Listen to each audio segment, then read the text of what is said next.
Welcome to the show today. This is Warren Ballentine, aka WB. Welcome to Common Ground, where we try to find solutions to problems. We don't just point fingers, we don't just blame. We try to treat everybody the same. We try to treat them as human beings. We try to look at them from a position of love, and we try to find solutions to problems. And today on Common Ground, we're bringing in somebody who helps people breathe again, sleep again, live again. Our guest is Dr. Christopher Allen, also known as the Sleep Dr. Chris. Now, a lot of y'all may not realize this, but sleep is one of the most important things you can do for your mental health and for your body, to be honest with you. And so this is why this is so important. He's a double board certified sleep specialist. He's a pediatric neurologist.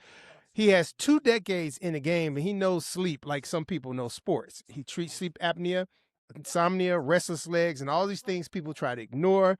And this is close to home for our show. Why? Because Rick Party has sleep apnea.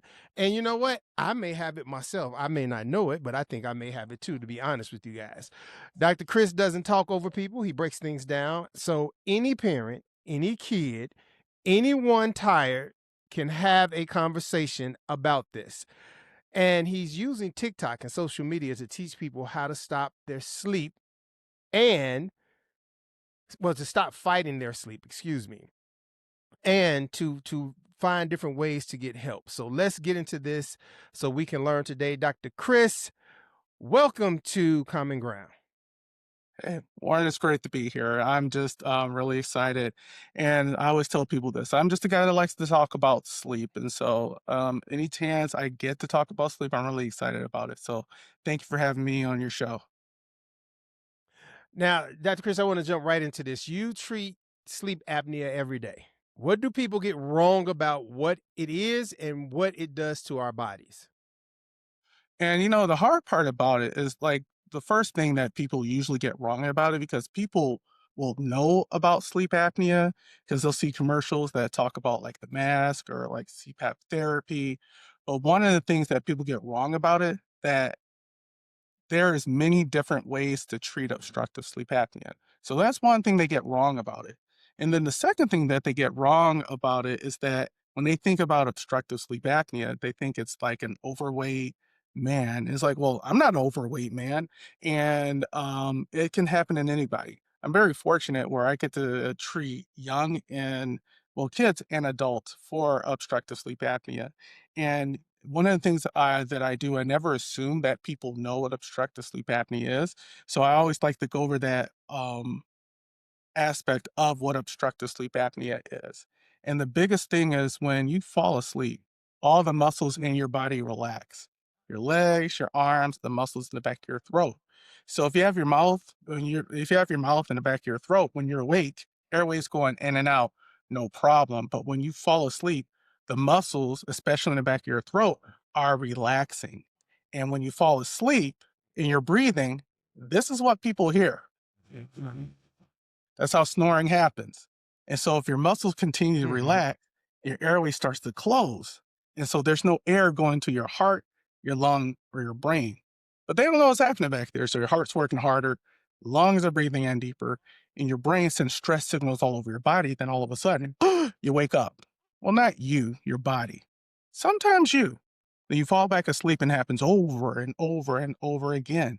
And that's obstructive sleep apnea.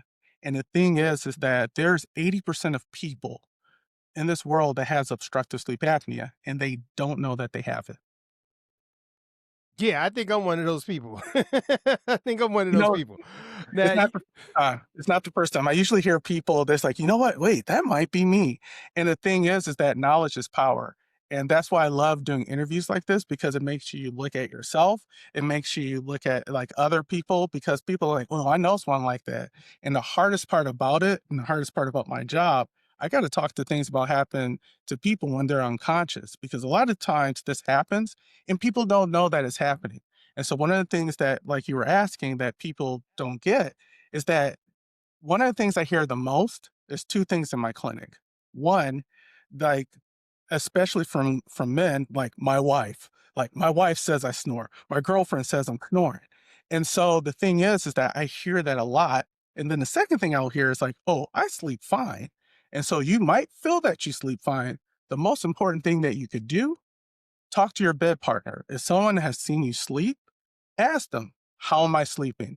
And that can be so enlightening because a lot of stuff that might happen you don't know about, or you do know about it because I already told you about it in the first place. And you just ignoring it, because men, we like to do that. We like to ignore. Oh, you don't know what you're talking about. I don't snore. What are you talking about? Yeah, that happens all the time, and then sometimes, hey, they come with receipts. Like, so many times that I've seen videos, heard audios, like, "Listen to him, that's what he does. He doesn't believe me," and I'm like, "Well, we hear it."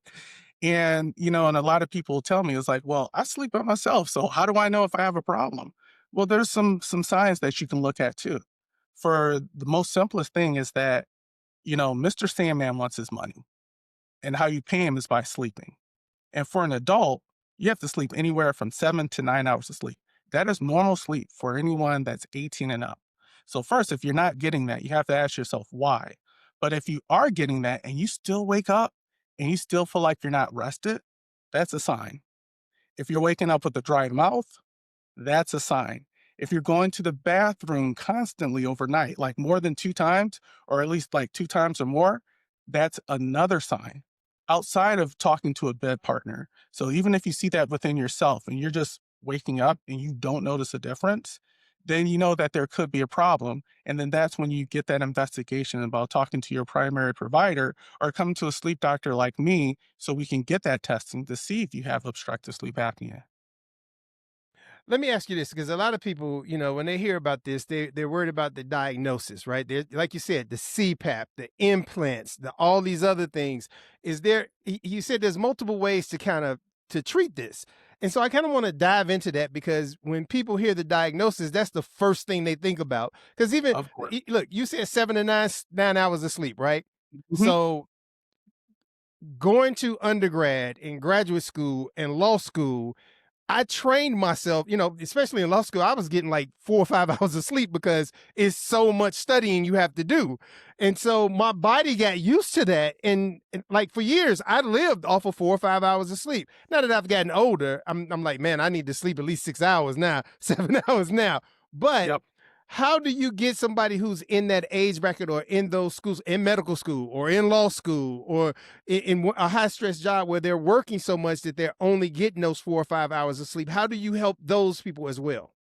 Well, the bottom line, Warren, hustle culture is real. You grow up to say, if you're not sleeping, that means you're not grinding. And I always tell people that, it doesn't work that way. And there's been too many studies to show that efficiency happens when you have quality sleep. Efficiency happens when you get that recommended amount. They show us studies that when people get that recommended amount of sleep, they have better work ethic, they have better they're very effective in their work schedule. And I always tell people that are high achievers and that are definitely in business, and if they did go to law school or even med school, your competition is sleeping better. They're getting the better sleep from that. So first, I tell them that. And then if they do have a sleep disorder, a lot of people are shy about like CPAP therapy. And I always tell them this, and I sound like a cheesy commercial when I say this, but I say it anyway. I'm like, not only by your doctor. I have obstructive sleep apnea. I've been treated for 21 years. And so it's funny, I was literally in school and they were talking about obstructive sleep apnea when I figured that out. And so when I started to get treated, it was like a hindsight moment. Like I started to feel that I started to study better, my grades improved, and I started to know the efficiency with that. And so that's what CPAP therapy. And the thing is, it's kind of like green eggs and ham. I was like, look, try it first and see if you notice a difference. And even if there is a problem, CPAP is not the only way. Like you said, there's commercials out there that shows like you don't have to use CPAP. You can use this implantable device. That device is called a hypoglossal nerve stimulator or the Inspire device. And what that does, it moves your tongue forward to open up your airway. So that's one way. And there's non invasive ways to treat it as well. So you might not have to use CPAP therapy. You might not even have to get that implant. There is even a mouthpiece you can put in your mouth, not the one where you call that 1-800 numbers that stop snoring now. Not that one where there's an actual sleep dentist that will treat your obstructive sleep apnea depending on the severity. And there's even a medication out there that promotes weight loss, but they did a study to show that it can resolve obstructive sleep apnea as well too. So there's so many ways out there. So I'll have patients come in. I'm like, "Hello, I'm Dr. Atlas." Like, "I'm not using that C crap," and I'm like, hold on, there's other ways. And for people that are listening, CPAP, that stands for continuous positive airway pressure. And that last word's the most important part, pressure. As I was saying earlier, when you have that airway collapse, that pressure is going to keep your airway open. Air is going to go in and out, and then you have no more snoring and you get better sleep. And the reason why I'm really big on this, and especially in my people, it can lead to high blood pressure. It can lead to diabetes. It can even lead to stroke if you don't get that treated. In men, it can lead to erectile dysfunction. Yeah, I said it. And I've had patients that had any of those and they get their you're gonna have brothers Googling where's the sleep doctor at right now. You're gonna have brothers Googling that right now. Hey, look, hey, Google me. Look, yeah, I'm here, and I usually tell that, and and sometimes I joke around, but it's those are facts. I've had patients come in where I've had two stories, and I'll share this with you. One, there's one patient very grumpy, very very grumpy, and I looked on this like problem list, and I saw erectile dysfunction on there, and then we did the evaluation. He had obstructive sleep apnea. I had him treated. He comes back 3 months and he's happy. I'm like, whoa, it's like, look, this guy is very happy. And then he's coming in, it's like, hey, there goes my doc. What's going on? And he didn't say anything. But then I was looking at his notes. I looked at his primary provider. He's like, patient, happy erectile dysfunction has improved. And I'm like, I know why. I know why. And I'm treated. And then the second story, I saw this other patient. It was a female patient came in for getting treated, and I, went over my exam. And at the end, she was like, "Dr. Allen," I'm like, "Yeah." She was like, "Thank you," and I was like, "What?" "Yeah, you see my husband, and he used to have erectile dysfunction. He's not using any medication, and trust me, it's working." And I'm like, "Okay." I'm like, "You're welcome." And so, like, it's true stuff out there. People like I don't say it to say it. I say it because I'm very fortunate. I'm very blessed where I get to treat all these people that have obstructive sleep apnea and see the after. So I got it. I get that before. I get that like I sleep fine. I get that I don't know if I can use CPAP. I get that like there's no way I need to be treated or all I need is 4 or 5 hours. And I've seen the improvement with it. Let me ask you this, because you talked a little bit about treating children as well. Mhm. How do you, as a parent, diagnose that your child may have something going on?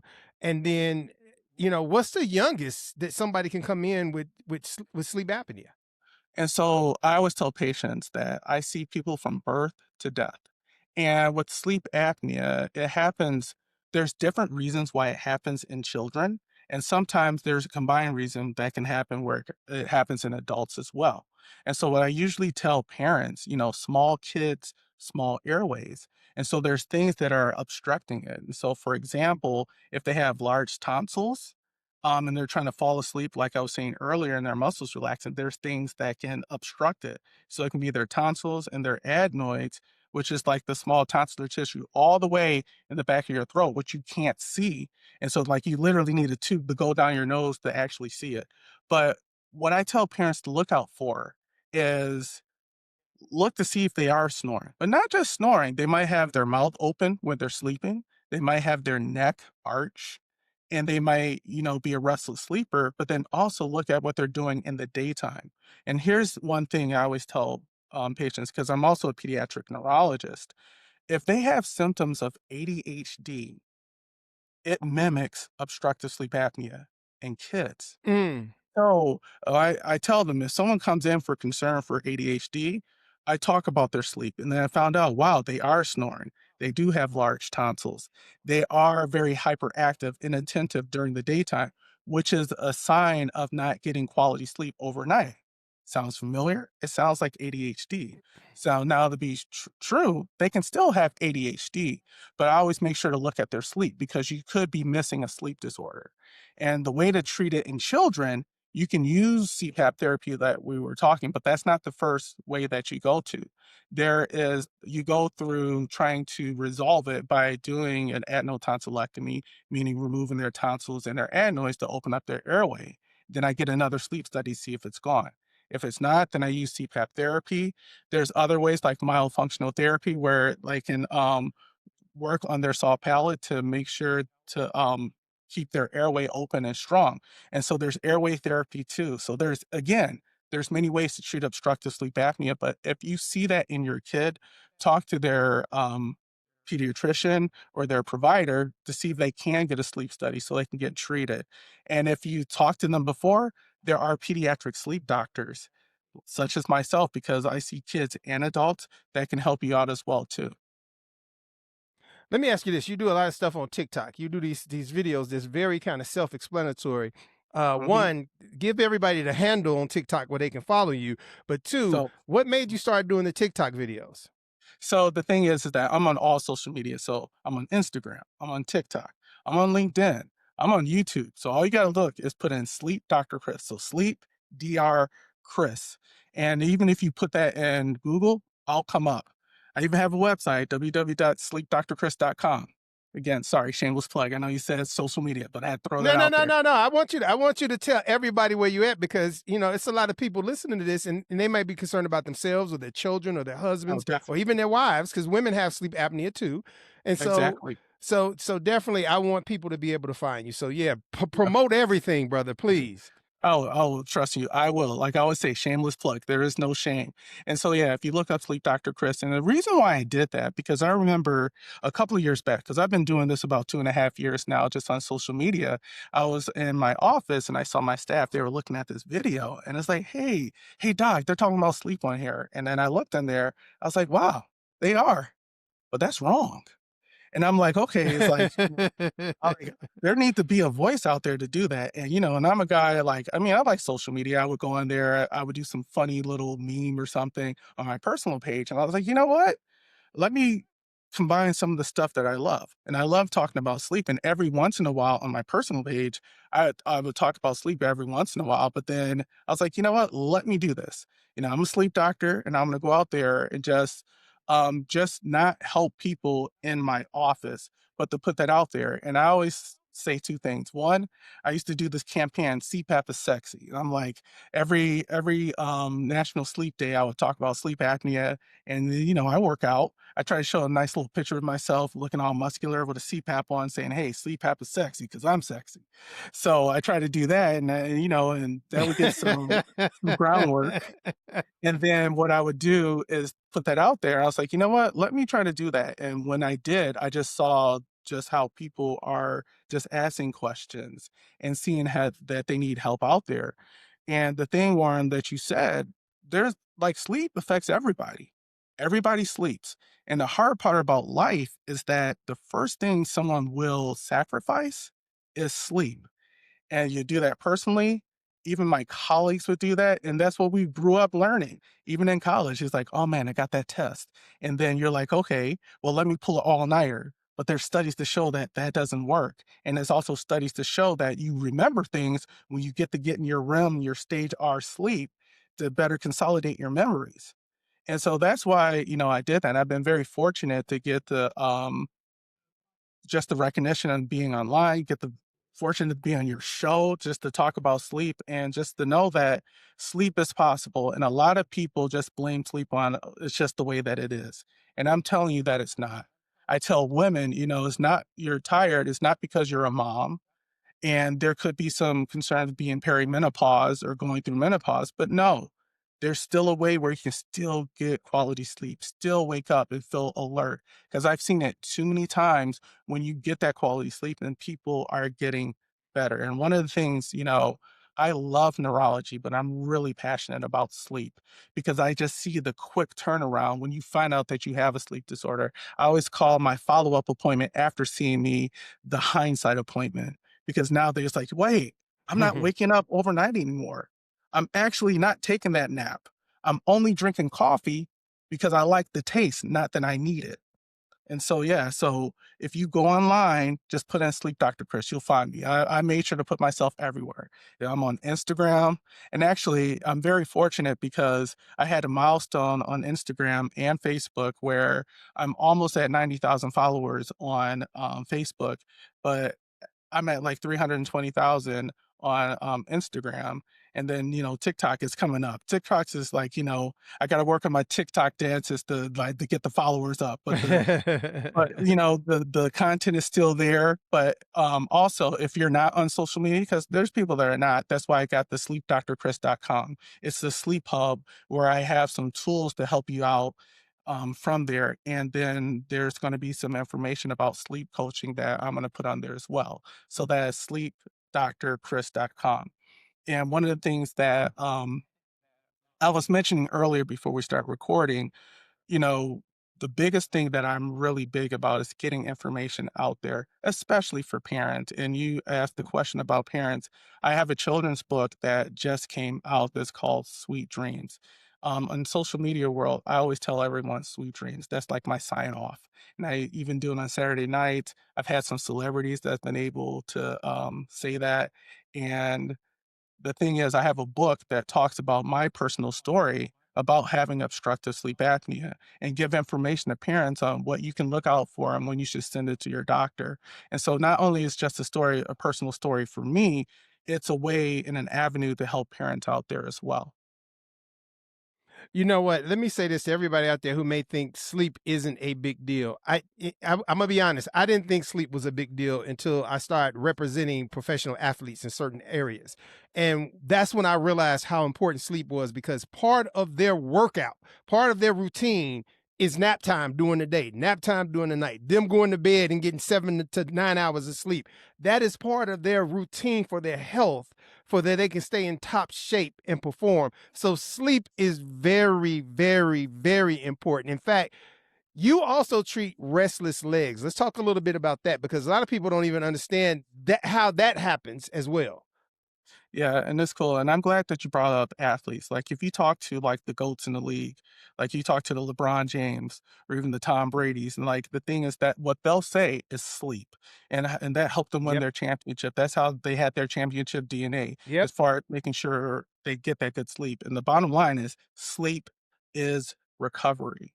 And that's a part of the workout. You talk to any credible trainer talking about working out, they're gonna talk about sleep. The good ones are. They're gonna make sure that you get that. And at the end of the day, some people say like you need to prioritize sleep before you even start working out because that's going to help with the recovery and that's going to help you move forward. That helps with your training. That helps with running. And I've been very fortunate to finish a marathon, my first time in the Detroit Marathon. And the biggest thing that helped me out is that recovery with sleep. And the question one Wow. that you asked was about the restless leg syndrome. And it's not that like, oh yeah, my legs feel restless. No, it's like this urge that you have in your body. And it can happen in your legs, but it can also happen in your arms, any type of like your arms or leg where you get this urge, like, I gotta move my legs. It happens more in the evening. And sometimes it feel like this creepy, crawly sensation that's going up your legs. And you feel like I gotta move my legs. And when you start moving, you get this relief, like, ah, that feels better. Like imagining, like, you have to go to the bathroom, that urge, like, look, I gotta go, I gotta go. That's how you feel with your legs. Sometimes you feel that way, or it feels like this unexplainable, like feeling that you get in your legs and it feels weird. And the cool thing about that, if you have that, there's ways to treat it.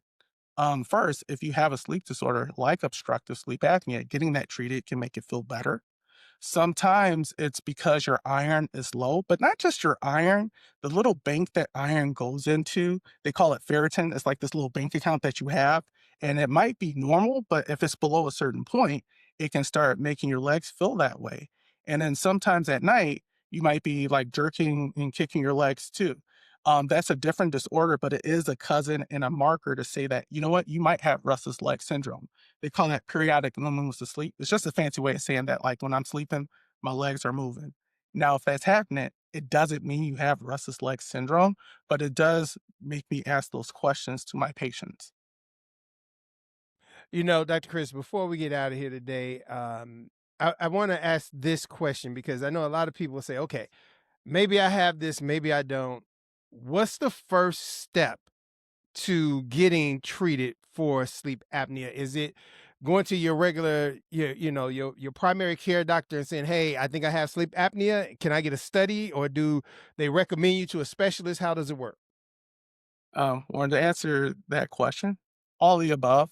So I see patients in many ways. I'll have the referrals from their primary care provider, or their primary care provider will say, let's get you a sleep study. And then they'll just get the sleep study for them and get treated. So talk to them. And honestly, if you feel like you're not getting those answers, see a sleep professional like me. And that's the way to ask about it. You ask about it, you can say, I think I have sleep apnea, or just even start saying, I'm not sleeping well. And the thing is that I always tell people, like, even if you did get a sleep study and it doesn't show obstructive sleep apnea, I always joke with patients, I'm not a sleep apnea doctor, I'm a sleep doctor. If you're still having problems with sleep, you still see a sleep doctor, because even though it might not be obstructive sleep apnea, there might be other reasons that might be happening. Like, for example, you might have restless leg syndrome that I just mentioned, that urge that you got to move your legs that won't help you go to sleep. And some people think it's insomnia, and it's not.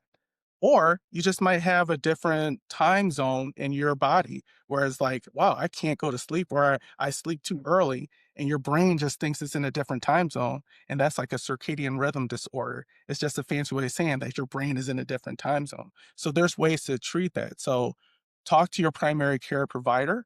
If you don't get that option, you literally can go on Google and type in sleep doctor in your area, and there'll be someone around at least within an hour or so.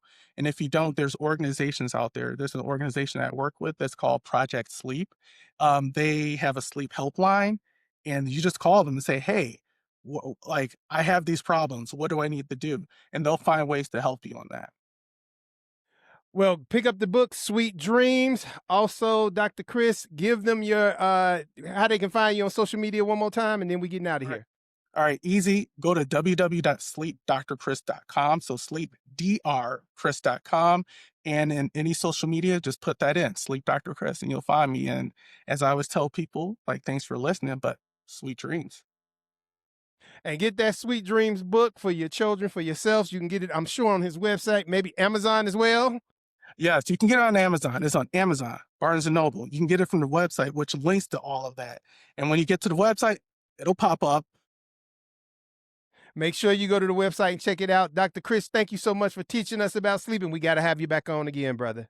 Hey, I'm looking forward to next time, but definitely feel humbled and honored just to be on this show. And I love what you've been doing. So keep it up.